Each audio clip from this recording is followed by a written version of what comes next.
Assalamualaikum warahmatullahi wabarakatuh. Kami dari kelompok 11 akan mempresentasikan hasil paper kami mengenai teknik pemanggangan terhadap crackers ikan dori.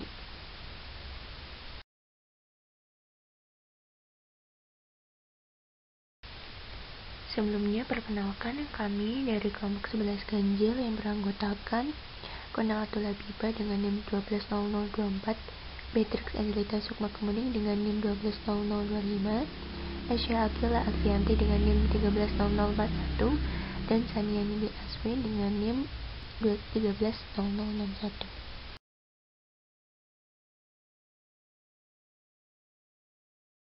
Pada presentasi kali ini, kami akan membahas mengenai jenis produk, kemudian bahan yang digunakan, metode berupa metode pengolahan dan metode analisis, kemudian pembahasan yang berupa karakteristik produk, pengaruh parameter terhadap mutu produk, dan pengaruh teknik pengolahan terhadap mutu produk, dan terakhir kesimpulan.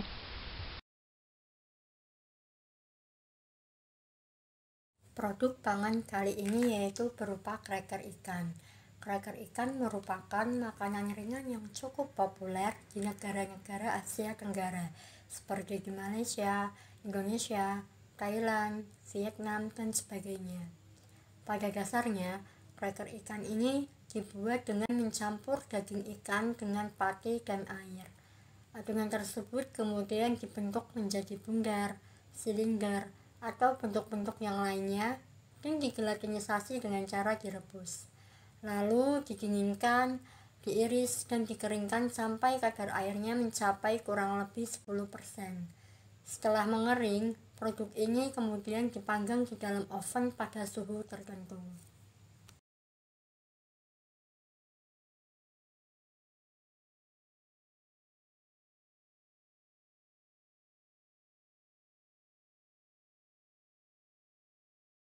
Berikutnya yaitu tentang bahan baku pada pembuatan cracker ikan.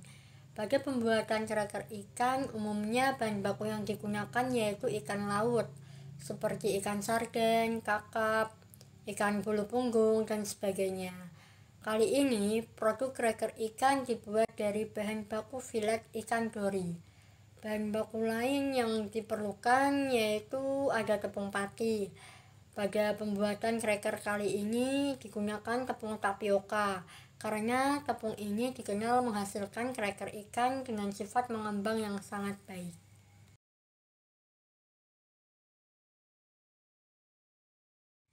Kemudian untuk bahan tambahan pada pembuatan cracker ikan yaitu dibutuhkan garam, gula, dan air.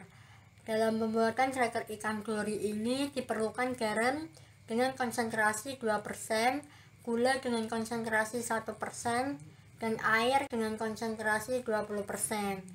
Bahan-bahan ini kemudian dicampur rata untuk diproses menjadi produk pangan berupa cracker ikan dori.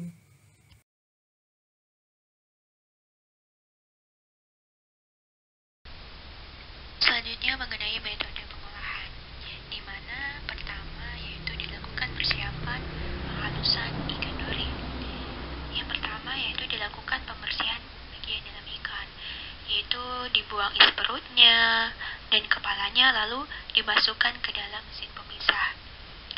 Kemudian dilakukan penggilingan dengan alat untuk memisahkan antara kulit dan tulang serta daging melalui lubang alat drum 5 mm. Daging yang telah dimasukkan ke dalam lubang atau perforasi drum, di mana tempat dikeluarkannya cincangan daging dengan skru. Setelah daging digiling, akan menghasilkan daging yang halus dan siap untuk melakukan pencampuran adonan.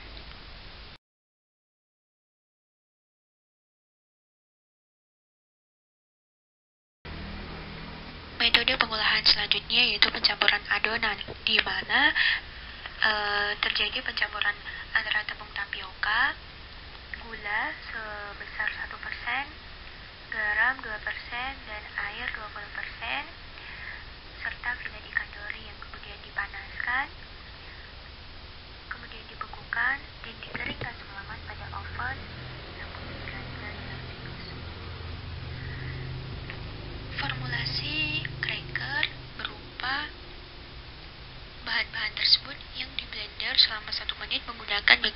dipotong dengan kecepatan tinggi.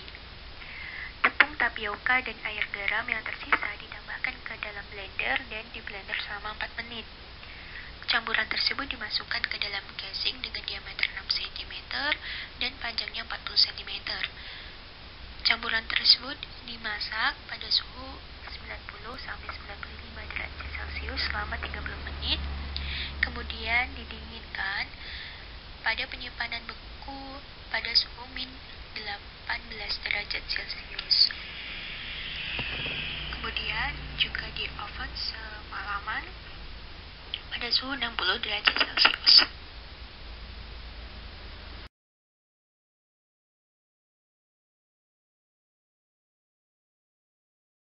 Kemudian mengenai metode analisis, di mana di sini akan dibahas mengenai analisis makronutrien, kemudian ekspansi linear, dan analisis kadar air, analisis sensorik berupa warna, aroma, tekstur, dan terakhir aktivitas antioksidan.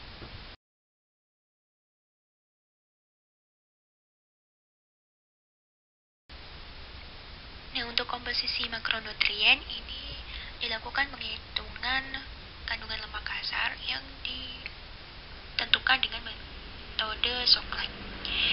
Kadar protein ditentukan dengan metode Cidal dan karbohidrat dihitung dengan perbedaan rumus, yaitu 100 dikurangi penjumlahan dari kadar air plus kadar protein plus kadar lemak plus kadar abu.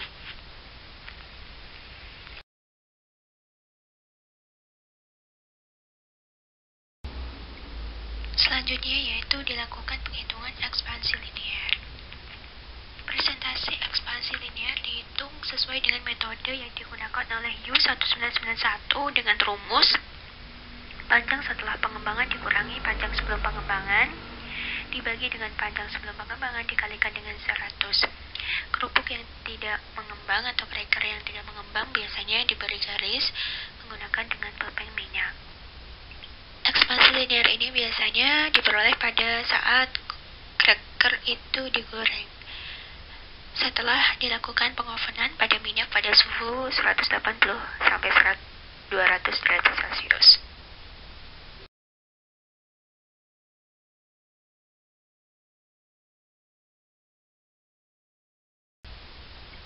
Untuk selanjutnya yaitu dilakukan penghitungan kadar air yang ditentukan dengan metode bahan pengeringan oven AOAC, di mana dibagi gildingnya dari ikan tersebut dibagi menjadi 2, pusat dan pinggiran batang secara silinder. Di setiap bagian bahan itu digunakan untuk menentukan kadar air gel, di mana bagian tengahnya berdiameter 15 mm. Nah, keseimbangan bagian tengah digunakan untuk menentukan bagian perifer dan 3 sampel digunakan untuk setiap pengukuran.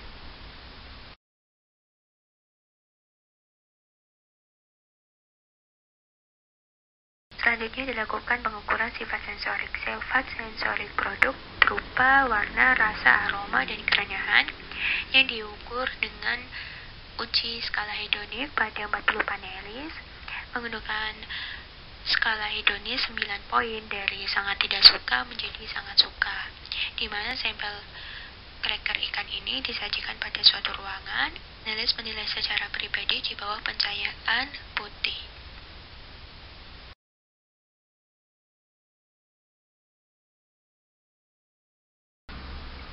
Kemudian yang terakhir dilakukan pengukuran aktivitas antioksidan untuk menentukan radikal DPPH. Radikal DPPH yang dimaksud yaitu berupa 2,2 dipenil 1 pikrill hidrasil yang diukur dengan metode yang dikenalkan oleh Sanchez Morena dengan persentase DPPH. Rumusnya yaitu absorbasi larutan DPPH tanpa ekstrak sampel dibagi dengan absorbasi sampel dengan larutan DPPH kemudian dikalikan dengan 100.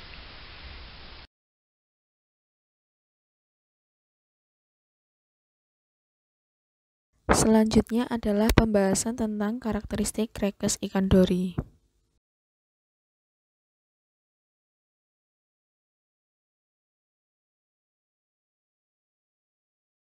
Karakteristik crackers ikan dori yang akan dibahas adalah mengenai warna, aroma, rasa, tekstur, kadar lemak dan kadar air, dan antioksidan.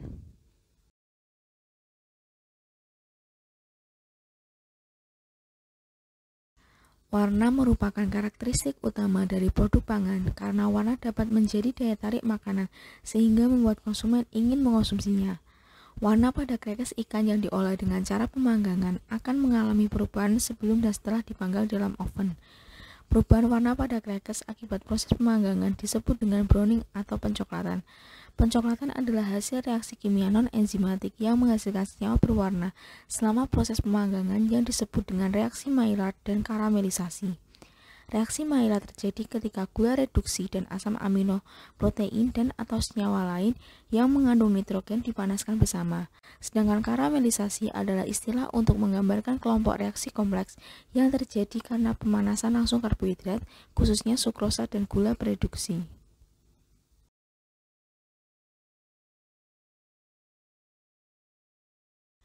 Yang kedua adalah mengenai aroma.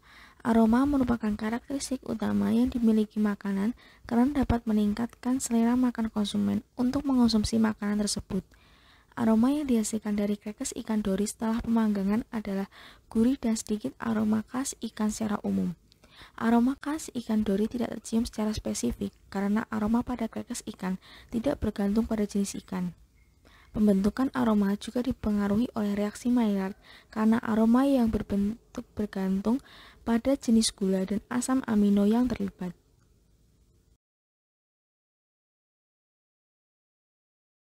Bahasan selanjutnya adalah mengenai karakteristik rasa. Rasa merupakan karakteristik organoleptik yang sangat penting bagi makanan karena konsumen akan mengonsumsi makanan jika makanan memiliki rasa yang enak atau sesuai apa yang ia harapkan. Rasa pada crackers ikan dori ini antara lain rasa khas ikan dan lebih banyak rasa yang dihasilkan dari rasa crackers akibat proses karamelisasi. Hal ini dikarenakan adanya degradasi gula tanpa adanya asam amino, yaitu karamelisasi, akan menghasilkan senyawa rasa, terutama yang berkaitan dengan rasa karamel.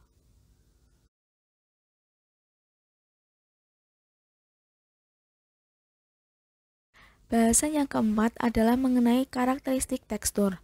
Tekstur juga merupakan karakteristik organoleptik yang sangat penting untuk makanan karena akan mempengaruhi cita rasa makanan. Tekstur pada crackers ikan dori diasumsikan dengan kekerasan. Kekerasan pada crackers ikan dori dipengaruhi oleh tingkat lemak yang ada di dalam ikan dori. Semakin tinggi kandungan lemak pada ikan, maka akan memiliki kekerasan yang lebih tinggi dibandingkan ikan rendah lemak. Tekstur akan berubah seiring dengan lama waktu penyimpanan crackers. Penurunan tingkat kekerasan pada crackers ikan ini disebabkan oleh kelembaban dan berkurangnya kerenyahan crackers selama penyimpanan.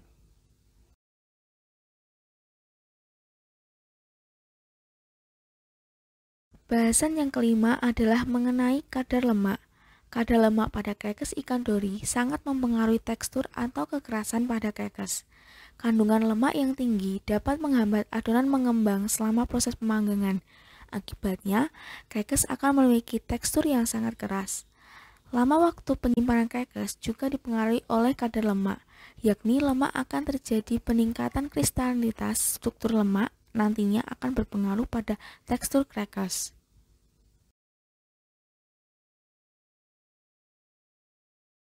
Karakteristik yang keenam mengenai kadar air. Kadar air pada crackers ikan dori sangat bergantung pada proses atau lama waktu penyimpanan. Peningkatan kadar air akan terus meningkat jika semakin lama waktu crackers disimpan. Peningkatan kadar air selama penyimpanan dapat dikaitkan dengan sifat higroskopis crackers. Hal ini dikarenakan peningkatan kadar air crackers ikan dori selama penyimpanan disebabkan oleh kelembapan relatif dan sifat higroskopis tepung.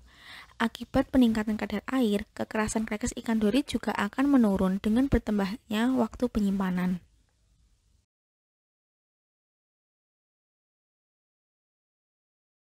Karakteristik yang terakhir adalah mengenai aktivitas antioksidan. Fungsi antioksidan sangat menjadi sorotan ilmiah karena memiliki peran penting dalam pencegahan berbagai jenis kanker dan penyakit jantung koroner. Aktivitas antioksidan sangat diperlukan pada berbagai jenis makanan agar dapat memberikan efek positif saat mengonsumsi makanan tersebut. Krekes ikan dori dapat dijadikan makanan serbaguna yang banyak dikonsumsi oleh berbagai kalangan karena rasanya gurih dan enak. Krekes ikan dori memiliki potensi yang tinggi antioksidan jika dibantu dengan penggabungan senyawa fenolik.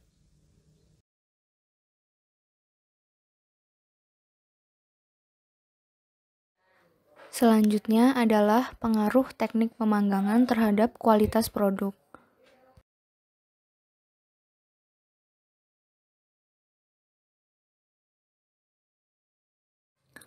Teknik pemanggangan yang digunakan untuk membuat fish cracker yaitu dengan menggunakan oven pada suhu tinggi. Namun, penggunaan suhu tinggi ini dapat menyebabkan terjadinya pembentukan akrilamida yang berbahaya bagi kesehatan. Diduga, mekanisme dari pembentukan akrilamida ini terjadi pada saat reaksi Maillard. Dalam pengolahannya ini, jika menambahkan zat asam itu ternyata menunjukkan hasil penurunan mekanisme pembentukan akrilamida, tetapi terjadi peningkatan degradasi akrilamida. Oleh karena itu, semakin tinggi suhu yang digunakan dalam pemanggangan menggunakan oven ini, semakin meningkatkan risiko pembentukan akrilamida.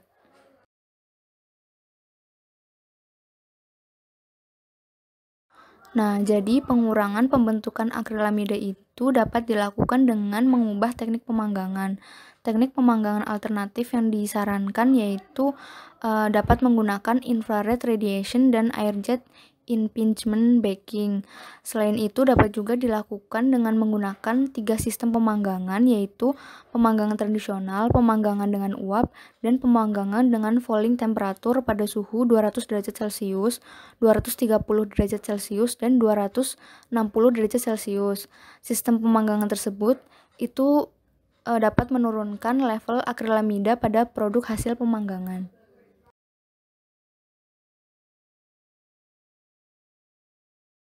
Selanjutnya akan dijelaskan mengenai pengaruh parameter pemanggangan terhadap kualitas produk yang dihasilkan.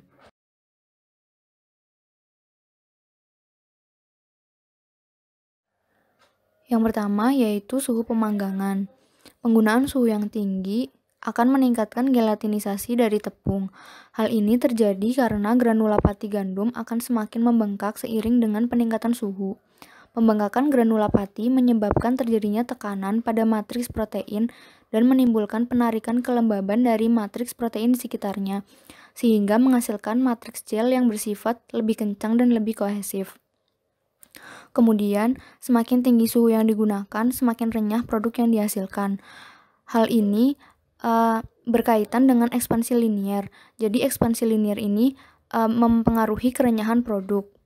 Pada peningkatan suhu, ekspansi linier pada pati gandum akan meningkat. Oleh karena itu, pembuatan fish cracker dengan bahan tepung terigu membutuhkan suhu yang lebih tinggi untuk menghasilkan ekspansi linier yang lebih besar, sehingga akan menghasilkan produk yang lebih renyah.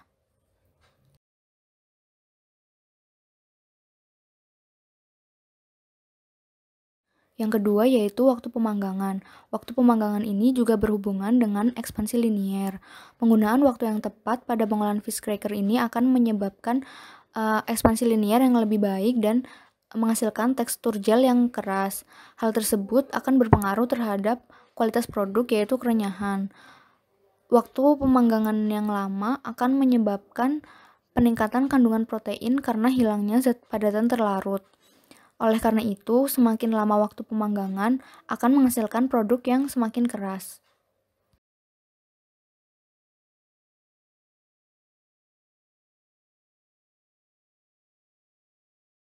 Yang ketiga yaitu tekanan.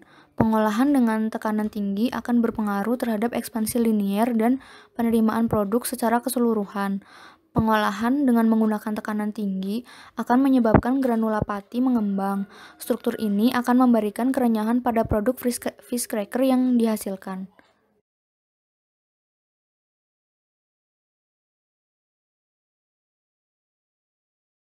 Yang keempat yaitu jenis bahan baku. Dalam pembuatan fish cracker ini, ikan yang biasa digunakan yaitu ikan laut. untuk ikan air tawar itu jarang digunakan karena sifatnya yang tidak dapat bertahan lama serta banyaknya produsen yang lebih banyak berada di dekat pantai sehingga lebih banyak yang menggunakan ikan air laut. Namun seiring berkembangnya teknologi budidaya, beberapa ikan air tawar pun dapat digunakan sebagai bahan baku fish cracker. Selain itu dapat juga digunakan tepung ikan. Keuntungan dari penggunaan tepung ikan yaitu lebih mudah dalam penanganan, biaya distribusinya lebih rendah, lebih mudah disimpan, dan lebih mudah digunakan dalam aplikasi campuran makanan kering.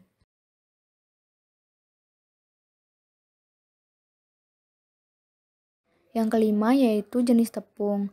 Jenis tepung yang biasa digunakan dalam pembuatan fish cracker yaitu soft wheat flour, tepung tapioka, dan pati tepung. Soft wheat flour ini digunakan karena memiliki pengembangan gluten yang besar selama pencampuran dan pelapisan adonan. Hal ini akan berpengaruh terhadap kualitas produk yang dihasilkan.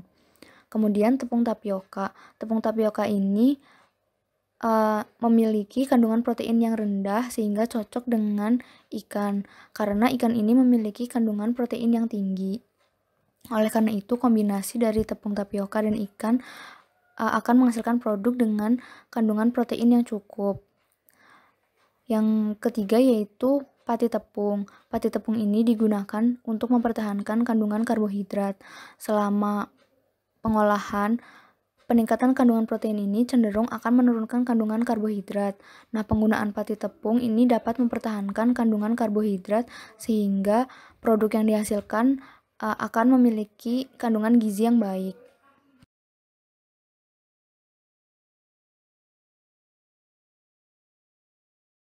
Baik, yang selanjutnya adalah kesimpulan.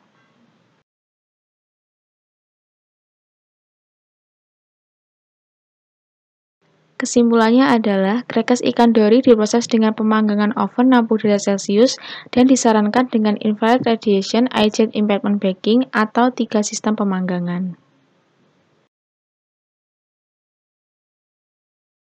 Sekian presentasi dari kelompok 11 dari kelas ganjil. Semoga ilmu yang telah disampaikan bermanfaat bagi teman-teman semua. See you!